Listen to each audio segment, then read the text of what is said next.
Hello दोस्तों, welcome to connect to exam. तो आप लोग, आशा होगा कि आप लोग अच्छे होंगे और आप लोग की पढ़ाई चल रही होगी। हम आप लोगों को फिजिक्स का क्लास ले रहे हैं और बायोलॉजी का, जो कि रेलवे या विभिन्न एग्जामों में आपके लिए यूजफुल होगा। और आपको अगर जहाँ भी फिजिक्स है, जहाँ भी या बायोलॉजी है, मतलब साइंस में अभी हम बायोलॉजी और फिजिक्स की क्लास चल रहे हैं, तो बायोलॉजी और फिजिक्स के बाद हम केमिस्ट्री का भी क्लास लेंगे। तो आप लोगों के एग्जाम में जहाँ भी फिजिक्स एंड बायोलॉजी का यूज होगा तो उसका आप लोग यूज करेंगे। अगर देखेंगे पढ़ेंगे तो आप लोग वहाँ पे आपका यहाँ से क्वेश्चन बन जाएगा एग्जाम में। और जब क्वेश्चन बन जाएगा तो आप लोग उसको बढ़िया से हल भी कर सकते हैं और आपके लिए हेल्पफुल होगा। तो हम आप लोगों का फोर्स का चैप्टर चल रहा था, बल का। बल में हम आप लोगों को बल क्या होता है इसके बारे में बताए थे। बल के और संवेग का एक मोमेंटम था, वेग और न्यूटन की गति के तीन नियम थे। तो उन सबको हम आप लोग को बता दिए हैं। तो आगे चलते हैं। हम आज आपके लिए क्वेश्चन लाए हैं। तो देखिए, क्वेश्चन बताने के पहले हम आपको दो पॉइंट एक बताते हैं। एक द्रव्यमान, आप लोग ध्यान दीजिएगा, एक द्रव्यमान और एक भार। एक द्रव्यमान, द्रव्यमान क्या होता है? मास। और एक होता है भार, वेट।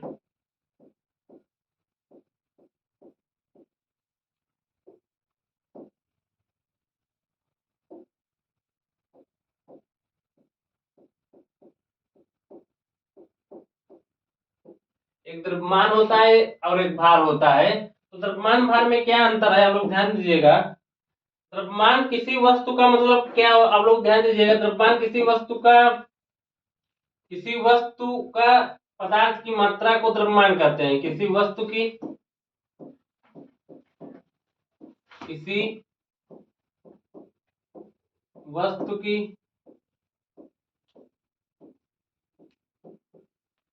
पदार्थ की मात्रा को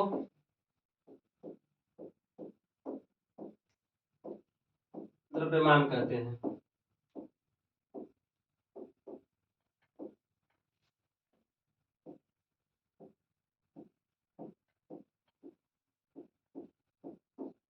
किसी वस्तु मात्रा मतलब क्वांटिटी।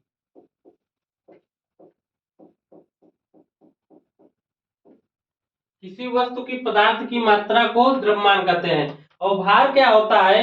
किसी वस्तु को पृथ्वी जिस बल द्वारा खींचती है, किसी वस्तु को पृथ्वी जिस बल से अपने मतलब पृथ्वी जिस किसी वस्तु को जिस बल से अपनी तरफ खींचती खींचती है, उसे उस वस्तु का भार कहते हैं। भार क्या होता है, आप लोग ध्यान दीजिएगा।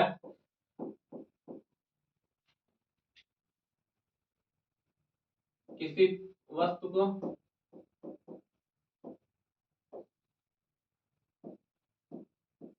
किसी वस्तु को पृथ्वी क्या होता है? किसी वस्तु को पृथ्वी जिस बल से अपनी तरफ खींचती है,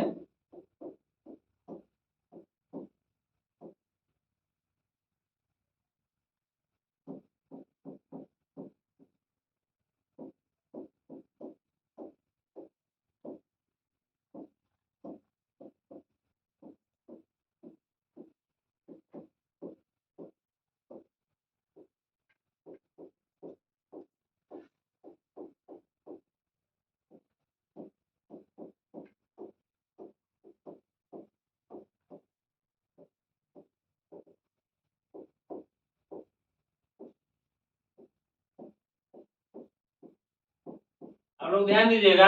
हम आप लोग को द्रव्यमान और मास और भार का मतलब क्या है। जो द्रव्यमान होता है, किसी वस्तु को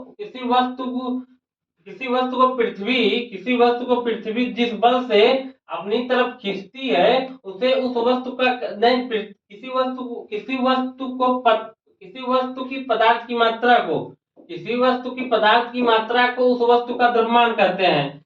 किसी वस्तु हो गया, वो पदार्थ मतलब क्वांटिटी ना, मतलब वो कितना मात्रा है, 2 किलो है, 3 किलो है, 4 किलो है, 5 किलो है, या क्या हुआ, द्रव्यमान हुआ। और द्रव्यमान का मतलब क्या होता है, जैसे किलोग्राम, जैसे एसआई यूनिट में पूछा जाए तो किलोग्राम होता है। एसआई यूनिट में अगर यूनिट पूछा जाए, या क्या बता रहा है यूनिट, ये क्या बता रहा है यूनिट, या 2 किलोमीटर हो गया, मतलब द्रव्यमान मतलब किलो को बताता है, ग्राम हो गया। द्रव्यमान किसी वस्तु की पदार्थ की मात्रा को द्रव्यमान कहते हैं। भार किसी वस्तु को पृथ्वी पृथ्वी जिस बल से अपनी तरफ खींचती है उसे उस वस्तु का भार कहते हैं। इसमें क्या होता है, गुरुत्वीय जो भार होता है इसे डब्लू से डिनोट करते हैं, डब्लू। और डब्लू बराबर एम इंटू जी। डब्लू बराबर क्या होता है, एम इंटू जी। जहां जी है वहां क्या होता है, गुरुत्वीय त्वरण होता है। और यह गुरुत्व जी के मान पर निर्भर रहता है। जी का मान क्या है, गुरुत्वीय त्वरण। जो भार होता है,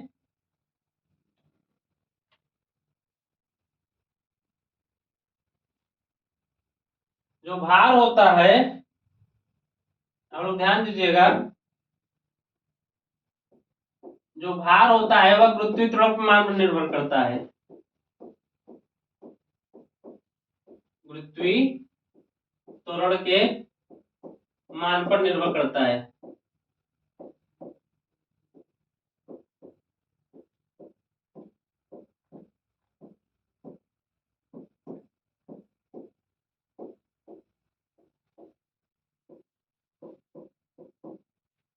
जो गुरुत्व जो ये जो भार है किस पर निर्भर करता है, गुरुत्वीय त्वरण के मान पर निर्भर करता है।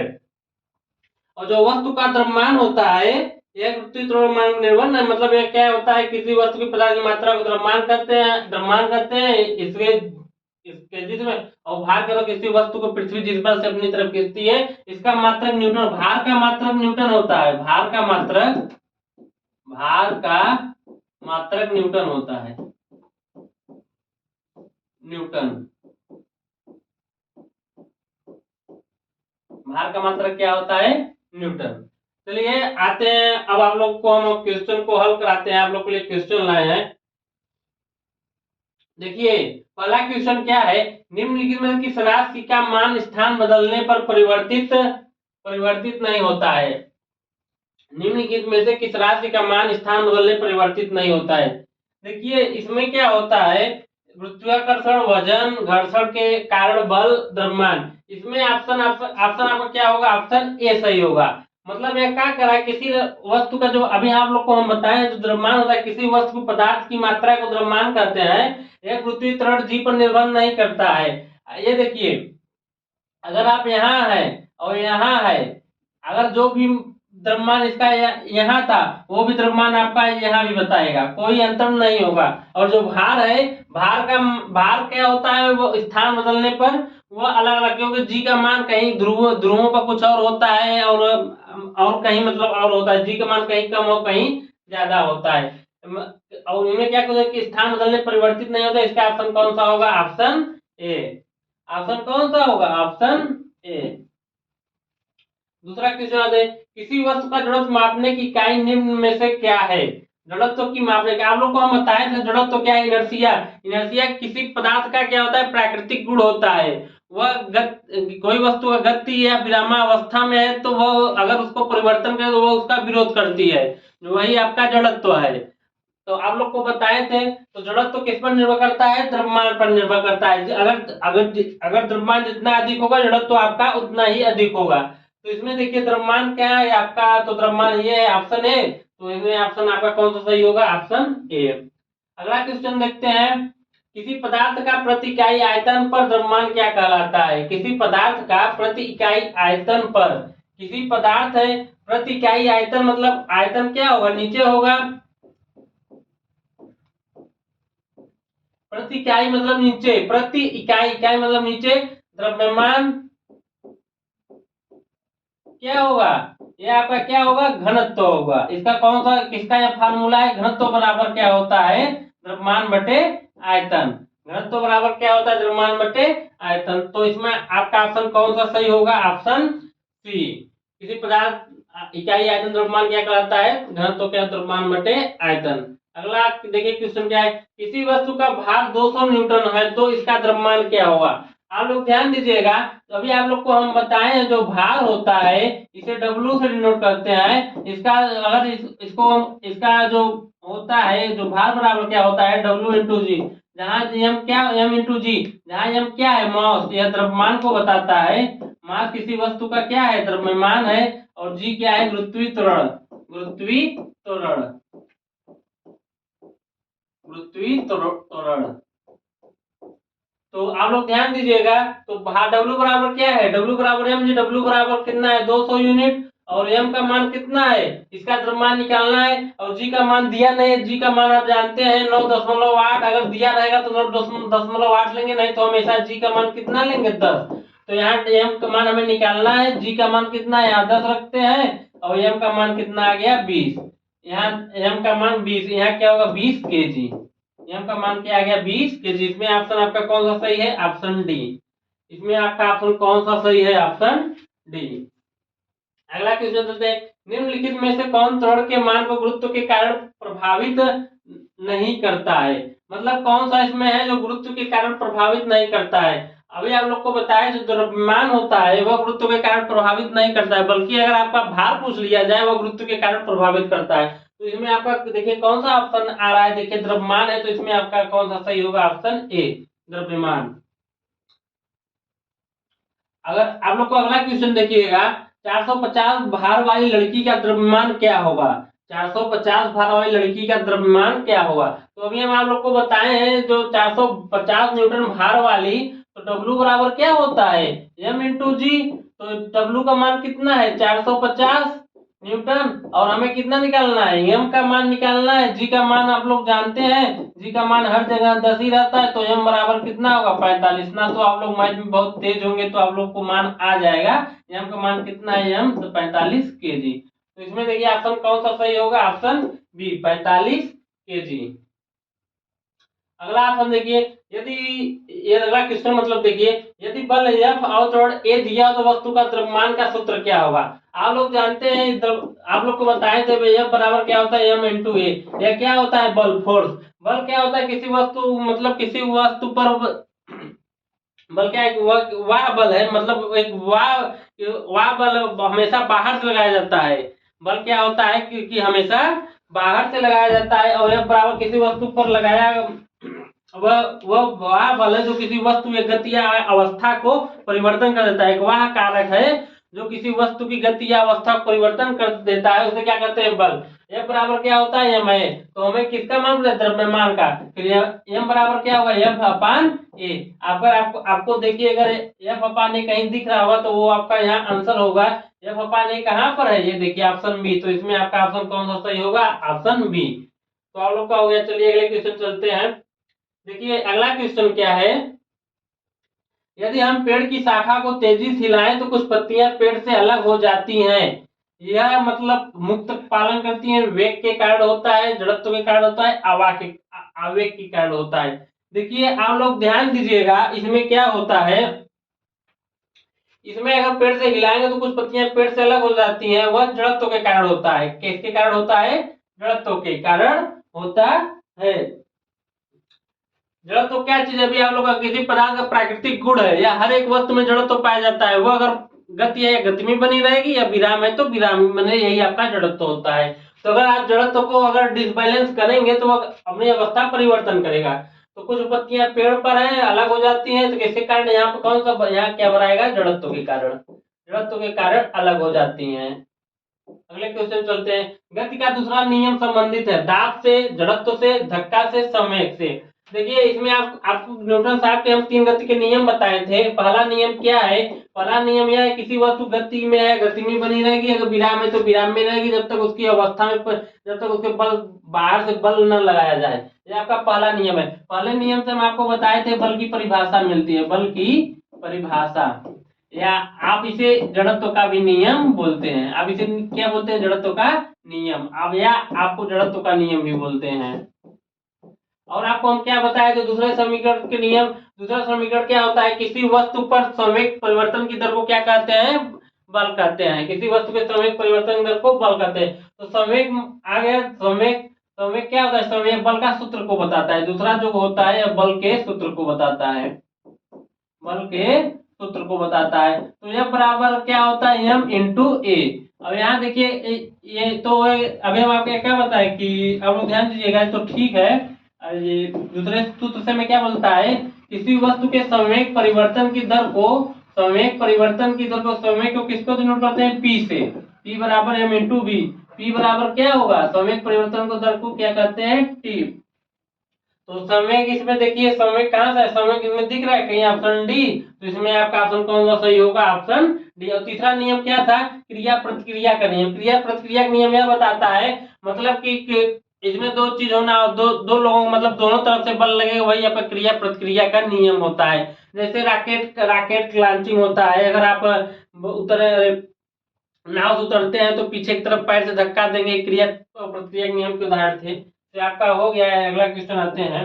अगला क्वेश्चन देखिए क्या कराएगा, गति का दूसरा नियम संबंधित है। गति का दूसरा नियम संबंधित अभी आपको हम बताए हैं 10। गति का दूसरा भी नियम कौन से संबंधित है, यही संवेग से। ये 2 बार आ गया है क्वेश्चन, चलिए ठीक है, कोई दिक्कत नहीं।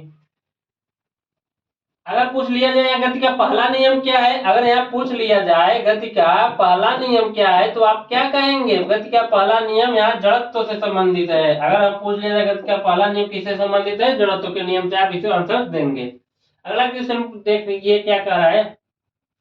3 केजी की एक पिस्तौल से 180 मीटर पर सेकंड के वेग से 40 ग्राम की गोली भौतिक रूप से चलाई गई, पिस्तौल का प्रतिघाती वेग क्या होगा। देखिए इसमें क्या क्रिया प्रतिक्रिया का संवेग संरक्षण पर आधारित ही आपको संवेग संरक्षण में बताए थे क्या सूत्र, आपको कैसे हम बताए थे, उसका डेरिवेशन करके फार्मूला कैसे निकाले थे। उसमें क्या होता है, टक्कर के पहले संवेग क्या है, टक्कर के पहले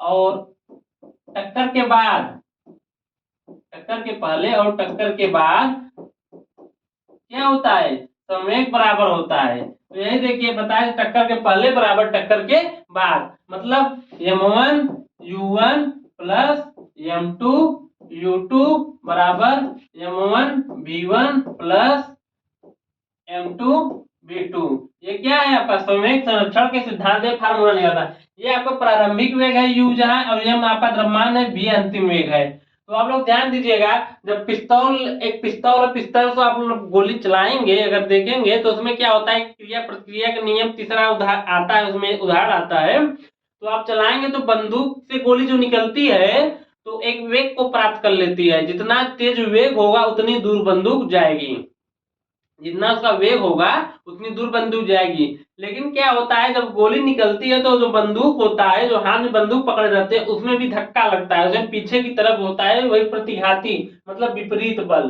तो आप लोग ध्यान दीजिए कि कैसे हम बनाते हैं क्वेश्चन को, इसको थोड़ा सा मिटाते हैं। तो आप लोग ध्यान दीजिएगा क्या होता है, देखिए उसके लिए क्या लिखेंगे, जैसे इसका देखिए m1 v1 u2, अगर m1 u1 plus m2 u2 होता है बराबर m1 v1 plus m2 v2 होता है। इसमें देखिए प्रारंभिक वेग दोनों का 0 रहेगा, गोली चलने के बाद अंतिम वेग हो जाएगा, तो m1 v1 यहाँ u1 एंड u2 बराबर 0 होगा। यहाँ u1 और u2 बराबर 0 होगा, m1 v1 plus m2 v2 बराबर 0। अब देखिए m1 का द्रव्यमान क्या है, यहाँ देखिए m1 किसी एक को मान लीजिए 3 केजी, m1 बराबर क्या है 3 केजी, और m2 बराबर गोली का द्रव्यमान कितना दिया है 40 ग्राम।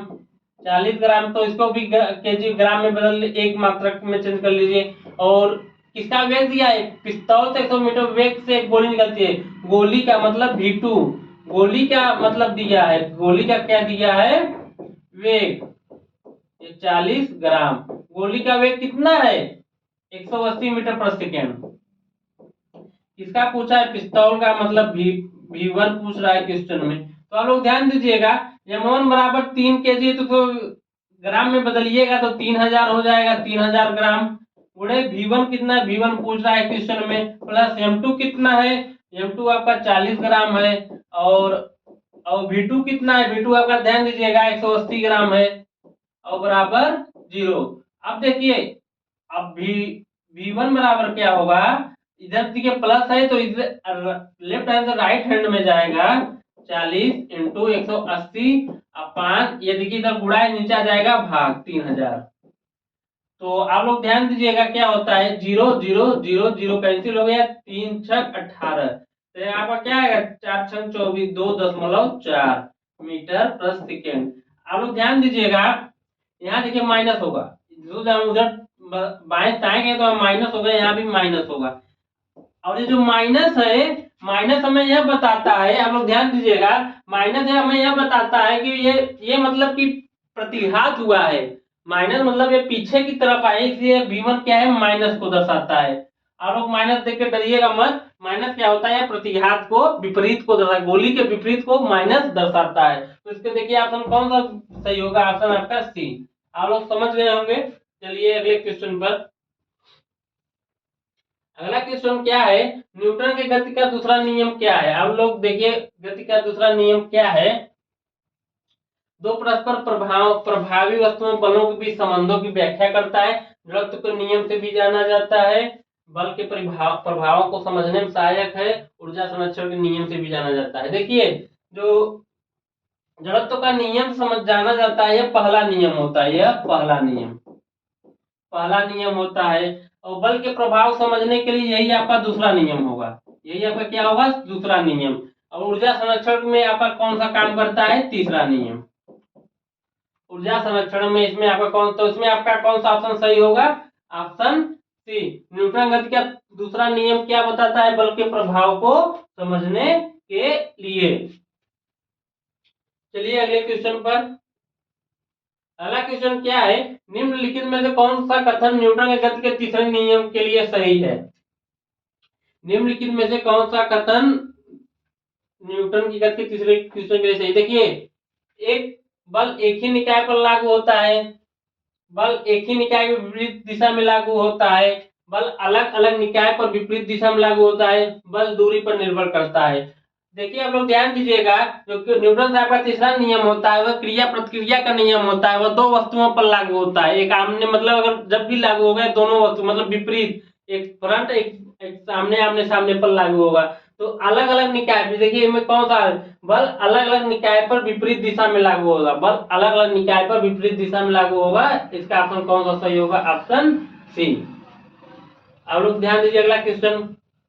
अगला क्वेश्चन क्या है, एक किलोग्राम और 1 मीटर पर सेकंड को कहा जाता है। अगर आप लोग को हम बल बराबर एफ बराबर क्या बताए थे, एफ बराबर एम इंटू ए, एम का मान कितना होता है, केजी, 1 किलोग्राम इसे मान लेते हैं, और ए का मान कितना होगा, 1 मीटर पर सेकंड स्क्वायर। तो आप 1 पर सेकंड स्क्वायर, तो आप लोग को इसमें और इसके बराबर कितने कितने के बराबर होगा, 1 न्यूटन के बराबर, 1 न्यूटन के। तो इसमें आपका कौन सा ऑप्शन सही होगा, ऑप्शन ए, 1 न्यूटन के बराबर। तो आप लोगों को क्लास अगर आप बढ़िया लग रहा हो प्लीज लाइक एंड शेयर जरूर करते रहिएगा, और आपका सहयोग बहुत जरूरी है, और आप लोग क्वेश्चन समझ पाए हो। चलिए अगले क्वेश्चन पर। अगला क्वेश्चन क्या है, दोनों वस्तुओं के मध्य का बल हमेशा बराबर और विपरीत होता है, यह विचार न्यूटन के किस नियम में दिया गया है। देखिए जब विपरीत आ जाए, अगर आप लोगों को विपरीत मिल जाए तो हमेशा याद कर लीजिए न्यूटन के कौन सा नियम है, न्यूटन साहब का तीसरा नियम है, या गति का तीसरा नियम। तो इसमें आपका कौन सा सही होगा, ऑप्शन ए। गति का प्रथम नियम आपको बताया था जड़त्व का नियम है, बल की परिभाषा को बताता है, या किसी वस्तु पर गति है या कोई वस्तु गति की या विरामावस्था में जब तक उस पर बाहर से बल न आए तब तक वो अपनी अवस्था नहीं बदलेगी। तो ये पहला नियम है, संवेग परिवर्तन की दर, किसी वस्तु पर बल लग गया तो उसमें संवेग परिवर्तन की दर को क्या कहते हैं, बल कहते हैं। और बल के संवेग परिवर्तन दर के समानुपाती होता है, वही बल होता है। और तीसरा नियम क्या होता है, गति का तीसरा नियम विपरीत होता है, मतलब क्रिया प्रतिक्रिया नियम में यहाँ विपरीत हम आ जाए तो ये वाला तीसरा नियम आप लोग हल आंसर करेंगे। अगला क्वेश्चन देखिए, बल की परिभाषा किसके आधार पर व्याख्यायित किया जा सकता है। हम लोग को बताए थे बल की परिभाषा और बल का सूत्र, जो पहला दूसरा न्यूटन का पहला नियम है वह बल की परिभाषा को बताता है, और दूसरा नियम क्या होता है, आपको बल का सूत्र को बताता है, बल का सूत्र। दूसरा नियम क्या है, किसी वस्तु बल व कारक किसी मतलब बल क्या होता है, दूसरा नियम यह बताता है किसी वस्तु पर अगर जब बल लगेगा संवेग परिवर्तन की दर क्या होता है, समानुपाती होता है। और गुरुत्वाकर्षण का नियम अभी बताएंगे आगे चल के। गति का तीसरा नियम जहाँ विपरीत, ये तो नहीं होगा, ये भी नहीं होगा, ये भी नहीं होगा, मैं आंसर नहीं, यह बल की परिभाषा को बताता है, बल की परिभाषा, बल की परिभाषा।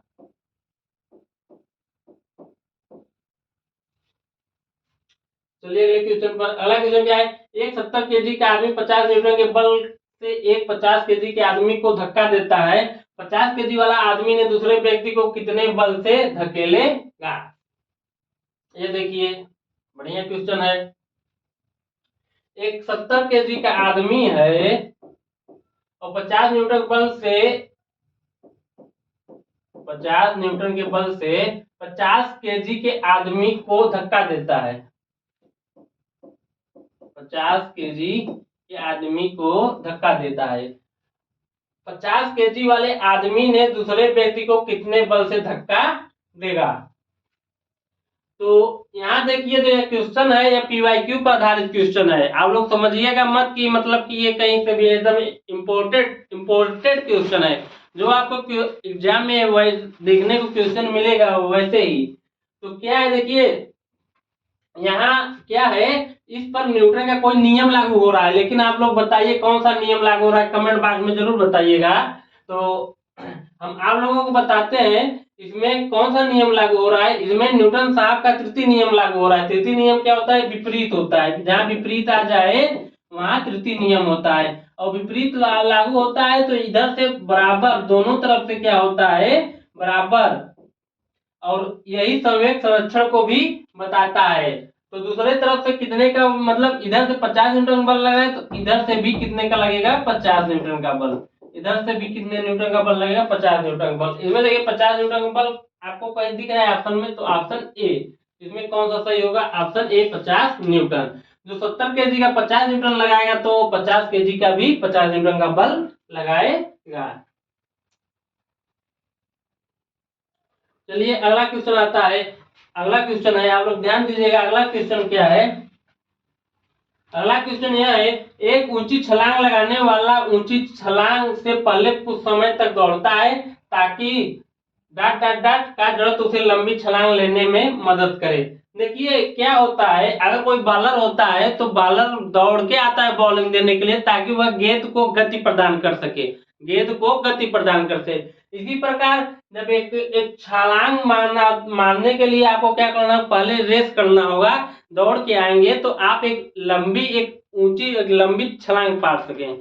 तो आप जब दौड़ रहे हैं तो उसमें तो कौन सा जड़त्व तो दो होता है, जड़त्व क्या होता है, इनर्शिया दो होता है। आप लोग ध्यान दीजिएगा क्या है, जो जड़त्व होता है इनर्शिया, यह दो प्रकार का होता है, एक गति का जड़त्व, एक विराम का जड़त्व, एक गति का जड़त्व, एक विराम का जड़त्व। इसका मतलब यह जड़त्व आप जानते हैं कोई वस्तु का एक प्राकृतिक गुण है, अगर वस्तु गति या विरामावस्था में बनी है परिवर्तन, अगर उस पर आप बल लगाएंगे तो उसका विरोध करती है। तो वही चीज है, एक विरोध करेगी, गति का भी अगर गति में है तो या विराम में है। तो अगर आप दौड़ रहे हैं तो आप यहाँ कौन विराम में है, गति में है, तो यहाँ आपका कौन सा ऑप्शन होगा, ऑप्शन यहाँ तो बैठे थोड़ी है विराम में, यहाँ आप गति में है, तो गति का जड़ तो लंबी छलांग लेने में मदद करेगा। तो इसमें कौन सा ऑप्शन सही होगा, ऑप्शन डी। अगला क्वेश्चन देखिए, मेज पर रखी पुस्तकों का ढेर के डाट डाट डाट डाट के कारण हटता नहीं है। आप लोग इसमें बताइए कौन सा ऑप्शन आपका सही हो, जड़त्व के कारण, गति के कारण, चुंबकत्व के कारण, गुरुत्वाकर्षण के कारण। मान लीजिए ये आपका क्या है, मेज है, ये आपका क्या मेज है, मेज पर रखी है बुक, मेज पर क्या रखी है, ये पतली सी बुक रखी है। आप लोग ध्यान दीजिएगा, ये आपका क्या है, मेज है, और मेज पे ये आपका क्या है, मेज है, और मेज पर क्या रखी है, यहाँ मान लीजिए पतली सी बुक रखी है। तो ये बताइए मेज पर जो बुक रखी है तो यह किस कारण मतलब इस पर बनी है, क्या कोई मेज और बुक में चुंबक लगा है, आप लोग सोचिएगा, क्या उसमें कोई गुरुत्वाकर्षण है या उसमें गति है, उसमें जड़त्व है, वह उस पर इसलिए है क्योंकि इस पर क्या होता है, जड़त्व। इस पर क्या होता है, जड़त्व के कारण यह इस पर मेज पर पुस्तक पड़ी रहती है। तो इसमें कौन सा ऑप्शन सही होगा, ऑप्शन ए, जड़ता के कारण या जड़त्व के कारण। अगला क्वेश्चन देखिए, समापन रेखा को पार करने के बाद भी एक धावक भागना जारी क्यों रखता है? तो इसका आप लोग आंसर दीजिएगा, क्यों होता है? उसके जूतों और जमीन के मध्य घर्षण उसका रेखा आगे बढ़ने को कारण बनता है। गति का जड़ता उसे आगे बढ़ाती है, स्थिरता जड़ता उसे रोकने के लिए कुछ समय लेती है। वह यह सुनिश्चित करना चाहता है कि उसने रेखा पार कर लिया है। मान लीजिए कोई व्यक्ति है, वह रेस कर रहा है, यहाँ मान लीजिए रेस कर रहा है, तो अगर मान लीजिए समापन रेखा है, इसके बाद भी व्यक्ति दौड़ता रहता है, यहाँ मान लीजिए जाके रुकेगा, यहाँ उसका क्या है, यहाँ मतलब अब व्यक्ति रुक जाएगा, यहाँ क्या होगा, रुक जाएगा, यहाँ क्या होगा, व्यक्ति रुक जाएगा। तो यहाँ बताइए वहाँ कौन सा वहाँ जो रुक रहा है, तो वहाँ कौन सा मतलब काम कर रहा है, वहाँ मतलब गति का जड़ता उसे वहाँ आगे बढ़ाती, जो गति का मतलब गति का जो जड़त्व तो यही होता है। अगर आप गति में हैं तो आप बाहर फोर्स लगाएंगे तब भी आप उसका विरोध करेंगे कि हम दौड़ते ही रहें। अगर आप विराम में, अगर हम आपको दौड़ने के, तो आप एक बार उसमें थोड़ा सा मतलब गुस्सा होंगे, मतलब उसका विरोध करेंगे, वही आपका क्या होता है, जड़त्व। चलिए अगले क्वेश्चन पे। अगला क्वेश्चन क्या है, निम्नलिखित में से किसके मध्य जड़ता का मान अधिकतम होता है? एक ही आकार के रबर बाल और पत्थर के बीच, स्कूटर और बस के बीच, 10 रुपए के सिक्के और 5 रुपए सिक्के के मतलब बीच, रेलगाड़ी और हवाई जहाज के बीच। आप लोग ध्यान दीजिएगा, जड़त्व तो क्या होता है, जड़त्व तो द्रव्यमान पर निर्भर रहता है, और द्रव्यमान किसी वस्तु का जितना द्रव्यमान होगा, किसी वस्तु का जितना द्रव्यमान होगा, उतना ही उसका जड़त्व भी होगा, उतना ही अधिक उसका जड़त्व होगा। किसी वस्तु का जितना द्रव्यमान जितना अधिक होगा, उतना ही जड़त्व अधिक होगा, जितना द्रव्यमान कम होगा, उतना ही कम उसका जड़त्व होगा। तो इसमें देखिए कौन सा आपका द्रव्यमान अधिक है, सबसे अगर रबर का वाला का द्रव्यमान अधिक होगा, स्कूटर और बस का, 10 रुपए सिक्के और 5 रुपए सिक्के का। कि रेलगाड़ी, हम लोग जानते हैं रेलगाड़ी और हवाई जहाज का द्रव्यमान इसमें आपका अधिक होगा। तो इसमें आपका क्वेश्चन ऑप्शन कौन सा बनता है, ऑप्शन डी। ये भी गलत है, ये भी गलत है, ये भी गलत है। तो आप लोग समझ पाए होंगे। तो आपका क्लास आज यहीं पर खत्म होता है। तो आज आपका टॉपिक मतलब इस बल के कुछ क्वेश्चन हो गए अभी, और आपके 1-2 क्लास क्वेश्चन के और चलेंगे जो बल वाले चैप्टर से है।